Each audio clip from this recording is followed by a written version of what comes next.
Paavanar's ascending theory of Proto-Tamil migration. The Tamil did not come from Lemuria. There are two theories about the origin of the Dravidians. One theory is Paavanar's ascending theory of Proto-Tamil migration, which claims that Tamil came from Lemuria. The other theory is that the Dravidians originated in Africa and belonged to the Ma Confederation of the Proto-Sahara before the Tamil migrated into Eurasia. Lemuria is a continent that some people believe formerly existed in the Indian Ocean. They connected Africa, India, and Australia. The ancient Tamil also claimed they formerly lived on an island continent that was submerged under the Indian Ocean. They called this continent Kumari Kandum or Kumari Nadu.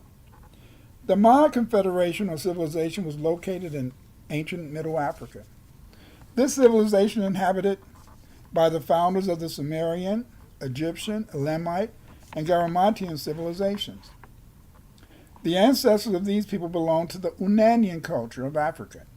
I call them the Proto-Saharans. The Maites hunted animals with the bow and arrow. They are associated with the Unanian culture.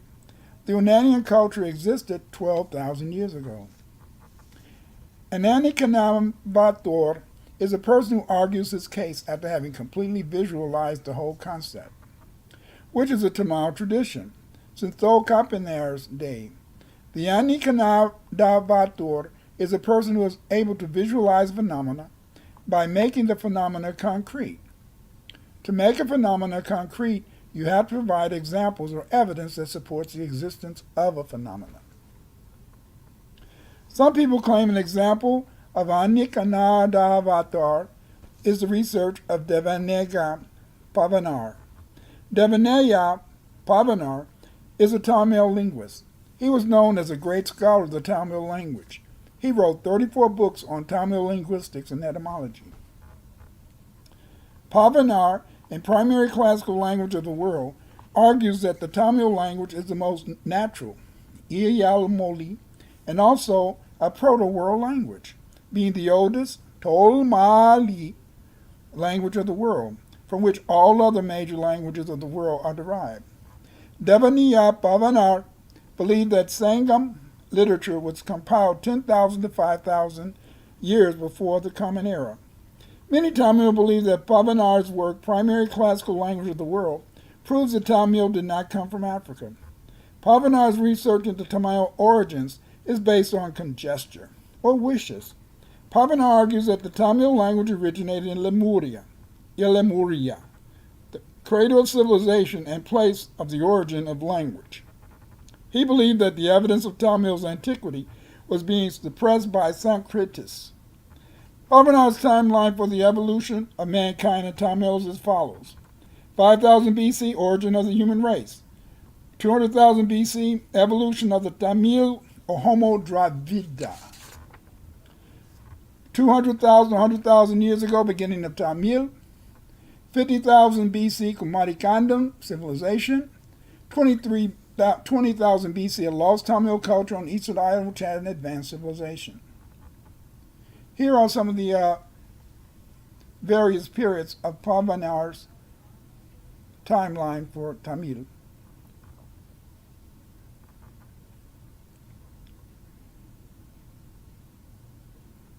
Paavanar, in Primary Classical Language of the World, does not provide visualization of these theories. He does discuss expertly the etymology of many Tamil words, but he does not provide archaeological evidence to support his theories that Tamil originated on Lemuria.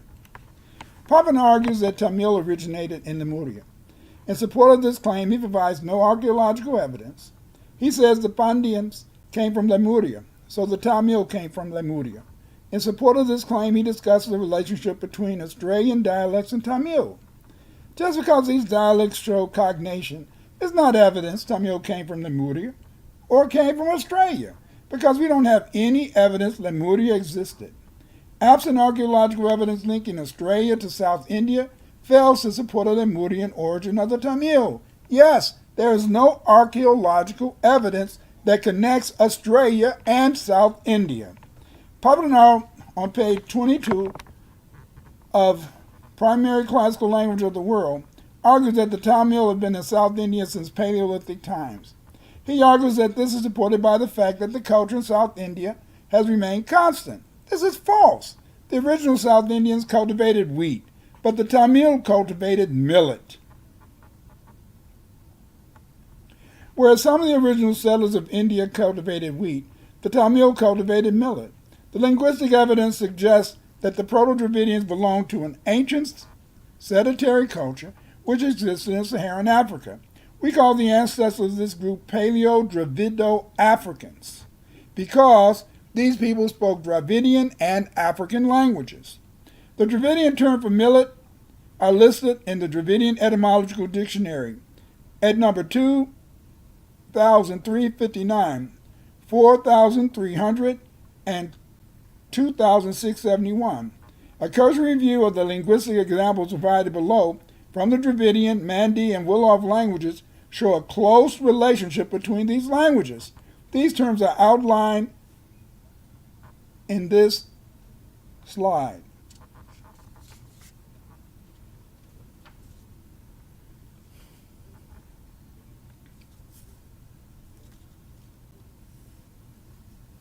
This slide shows that the Tamil and other Dravidians use the same term for millet. In addition, millet cultivation began at Napta Playa in the Nile Valley 9,000 years ago. The antiquity of millet cultivation in Africa, back to the Ma Confederation, explains the popularity of this food in India because the Tamil had belonged to the Ma Confederation. If millet cultivation had originated in Lemuria, it would have been cultivated on the east coast of Africa. It would have been cultivated around the Indian Ocean. It would have also been cultivated in Australia. But millet cultivation was centered in West and Middle Africa, where the Ma Confederation formerly existed. The next place we find millet is where? In the Indus Valley and later South India. Paavanar provides no visual evidence of the ancient Tamil culture. He attempts to claim that the Tamil in South India traded with the Egyptians, but he provides no evidence for this claim. Paavanar makes many claims about ancient trade between South India and Egypt, but he does not provide any evidence except conjecture. On the one hand, Paavanar maintains that Egyptians traded with the Kushites for ebony, ivory, and other products, and then claims that they may have come from India. Paavanar wrote, in the inscriptions of Harkuf, an Assyrian noble under the Egyptian king Mernari of the 6th dynasty BC, or 2600, there is the following. I descend from country of Yan, southern Nubia, with 300 asses laden with incense, ebony, grain, panthers, ivory, throw sticks, and every good product. The ebony referred to may be African ebony, he claims, but it may also be Indian ebony, which was superior to the African one, and was in ancient times taken from India to the Persian Gulf, where the Arabians took it to the coast of Africa, and from there was taken via Upper Nile to Egypt, as it was in later days. Paavanar continues, Theophrastus ascribes the wood to India only, and Virgil Georgics 1:16-7 speaks of it as peculiar to India. In a latter chapter, it will be shown that grain and panthers were exported to Africa in later times. Yes, Paavanar, they were imported to Egypt in later times. But in ancient times, these old dynasty Egyptians make it clear it came from where? Yan, Kush, on the Nile Valley, not India. Paavanar claims that the Deccan was the only part of the world where cotton cloth was woven in those far-off days. But Egyptians were making cotton garments as early as 3000 BC. The ivory mentioned above was African, but may also have been Indian, Paavanar argues. From every time Indian ivory was in demand, he writes on page 34. The term may, as used by Paavanar, is not archaeological evidence, but the Egyptian evidence makes it clear that these products were Kushite trade items, not trade items from India. Although Paavanar cannot provide evidence supporting his claim that Tamil traded with the Egyptians, there is archaeological evidence supporting an African origin of the Tamil. The Tamil were Proto-Saharans. They belonged to the Ma Confederation. Among the Proto-Saharans, the name Ma for their great ancestor god was joined to many ethnonyms. The descendants of the Ma clan descended from Ma, as evident in the name Mandi, for the present group of the Mandi of Western Africa. Mandi means Ma-Inde, or children of Ma. Some Dravidians of South India were also members of the Mandi superclan, as illustrated in the Kannada, Telugu, and Tulu Dravidian tribes that use the term Mandi or Mande to denote people or persons. That's right. In these Tamil language, Mandi means people or person. The Sumerians called themselves Magari, God's exalted children. The Proto-Saharans in honor of great Ma use the term Ma to denote greatness. For example, in Manding we find Maga, Sumerian is Mag, and in Dravidian Ma. All of these terms mean greatness. The Ma element was also used in the names for their rulers, e.g. Menes of Egypt, the Manan of the Dravidians, and the Mansa of the Manding. S.N. Kramer and the Sumerians claimed that Makan was Egypt, Meluha was Nubia Pont, and the Indus Valley was called Dilmun. Yes, the Indus Valley was called Dilmun by the Sumerians. Today, Dilmun is believed to be found near Arabia, but the archaeological evidence suggests that the Indus Valley, which was settled by Dravidian speakers, was the source of the lapis lazuli, which made Dilmun famous. Archaeological research has confirmed that cultural interaction existed between the contemporary civilizations of the 4th and 3rd millennia BC. Extensive trade routes connected the Proto-Dravidians of the Indus Valley with African people in Egypto-Nubia and the Elamites and Sumerians of Mesopotamia. Pico discovered that vessels from the IVBI workshop at Tipiyaya have a uniform shape and design. Vessels sharing this style are distributed from Soviet Uzbekistan to the Indus Valley, and Sumerian, Elamite, and Egyptian sites. In addition, we find common arrowheads at Arabian sites, and sites in Iran, Egypt, Minoan Crete, and Helladic Greece. Singh believes that this pottery spread from Nubia through Mesopotamia and Iran southward into India. The early examples of black and red ware date to the Amrathian period.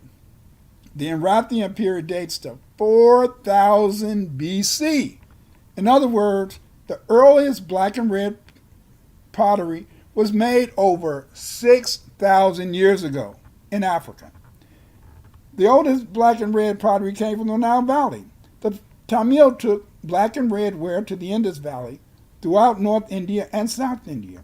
This same black and red ware was found at the lowest levels of the Arabian sites at Lothal, Raingpur. After 700 BC, the ceramic tradition spread southward into megalithic India. It is also found in Uzbekistan and China. Dilmun was an important source of lapis lazuli. If the Indus Valley civilization was Dilmun, as hypothesized by Kramer, it would explain the control of the Arapaho Dilmunites of this important metal, which the Dravidians in the Indus Valley got from Afghanistan. The Indus Valley people spoke a Dravidian language. The Arabians controlled the lazurite region of Badakhshan and the routes to the tin and copper fields of Central Asia. Later, Tamil migrated South India and found the South Indian megalithic. Bibilau has shown conclusively that the Tamil belonging to the South Indian megalithic came from Nubia and were related to the Sigru people who founded the Kerma dynasty. Bibilau, the archaeologist, observed the South Indians and Nubians both had a common black and red ware, which Bibilau found was analogous to ceramics used by the megalithic people in India, who also used analogous pottery signs, identical to those found in the corpus of the Indus Valley writing and the corpus of the proto-scripts of Sumeria, the Elamites, and the Manding. Singh believes that this pottery, red and black ware, spread from Nubia to Mesopotamia and Iran, southward into India. Again, the earliest examples of black and ware pottery date back to the Amrathian period, or 4000 BC. The oldest black and red pottery came from the Nile Valley. The Tamil took black and red ware to the Indus Valley throughout North India and South India. The potter was an Ati Brahmin, first priest of the Dravidians. This same black and ware was found throughout most of Asia. A comparison of Egyptian, Niger-Congo, Mandi, Elamite, Dravidian, and Sumerian languages indicate that they diverged from a common ancestor. The Dravidian examples discussed below are taken from the Tamil. All of these languages share pronouns and demonstrative bases. This is proven by a comparison of three terms: chief, city, and black.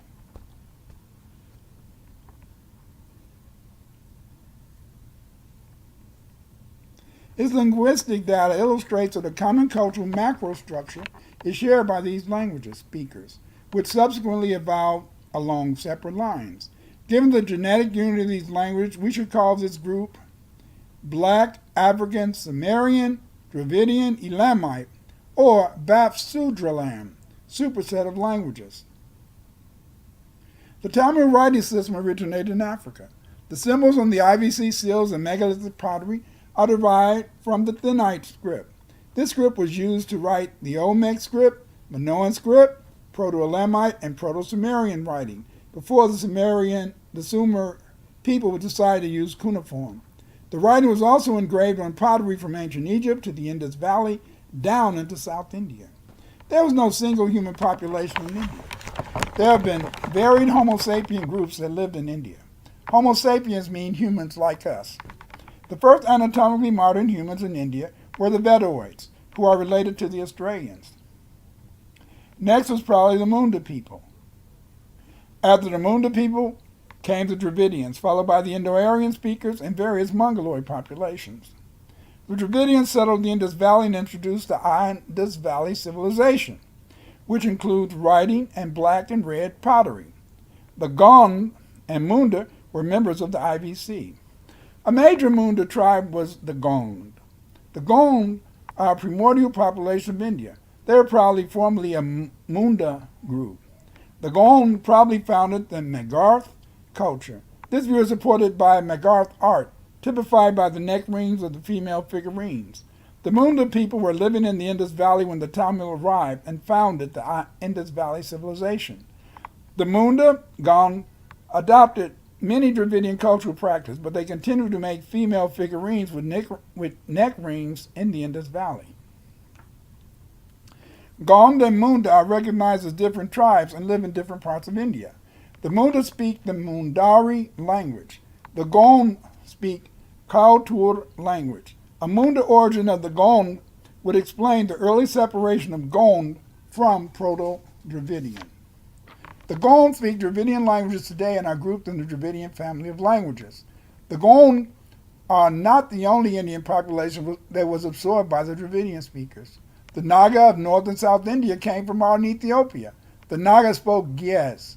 The Sangam literature mentions the Naga conflict with the Tamil, who eventually absorbed the Naga into the Tamil nation.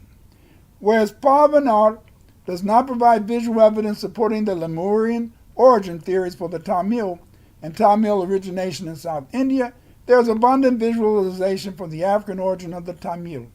In summary, 1. Millet cultivation. 2. The production of red and black pottery. 3.